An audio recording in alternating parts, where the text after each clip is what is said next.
ఉమ్మడి కడప జిల్లాలో తెలుగుదేశం పార్టీ సమన్వయకర్తగా పదవి తనదైన శైలిలో న్యాయం చేస్తున్న చమ్మర్తి జగన్మోహన్ రాజుకు తెలుగుదేశం పార్టీ రాజంపేట పార్లమెంటరీ అధ్యక్షుడు పదవిని కట్టబెట్టింది. అన్నమయ్య జిల్లాతో పాటు చిత్తూరు జిల్లాలోని పొంగనూరు నియోజకవర్గంలో సైతం తెలుగుదేశం పార్టీ నాయకులను దిశానిర్దేశం చేస్తున్న ఆయన కార్పొరేట్ విద్యా సంస్థల్లో నిరుపేదలకు ఉచితంగా, మధ్యతరగతి వారికి ఫీజులకు కొంతవరకు మినహాయింపు కల్పించారు.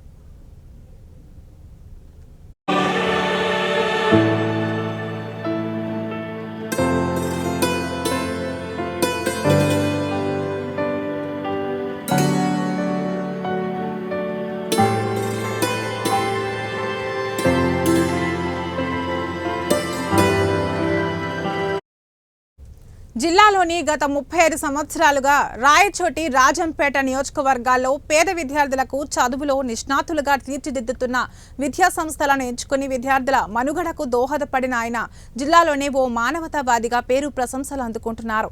జిల్లాలోని 6 నియోజకవర్గాల్లో 4 నియోజకవర్గాలు టీడీపీ ఖాతాలో పడేలా చేసి టీడీపీకి తిరుగులేని నేతగా నిలిచారు. ఈ క్రమంలోని 2024 సార్వత్రిక ఎన్నికల్లో రాజంపేట నియోజకవర్గం నుంచి టీడీపీ అభ్యర్థిగా పోటీ చేసేందుకు ప్రయత్నం చేశారు.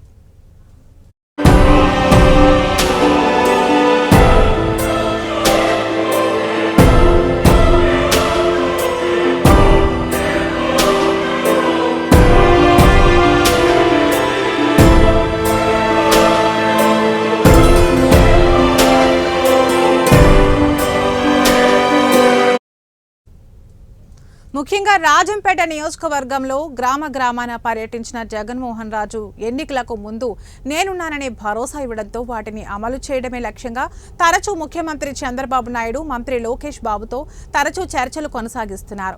తాను పోటీ చేయకపోయినా, ఎమ్మెల్యే కాకపోయినా ప్రజలకు తానిచ్చిన వాగ్దానాలకు కట్టుబడి తెలుగుదేశం పార్టీ కోసం నిరంతరం కష్టపడుతూ రాష్ట్రంలోనే టీడీపీ సభ్యత్వాల నమోదులో రాష్ట్రంలోని రాజంపేటను ప్రథమ స్థానంలో ఉంచి పార్టీలో పట్టు సాధించారు. ప్రస్తుతం అధిష్టానం నియోజకవర్గ ఇన్ఛార్జ్ పదవులు ప్రకటిస్తున్నట్లు తెలుస్తోంది.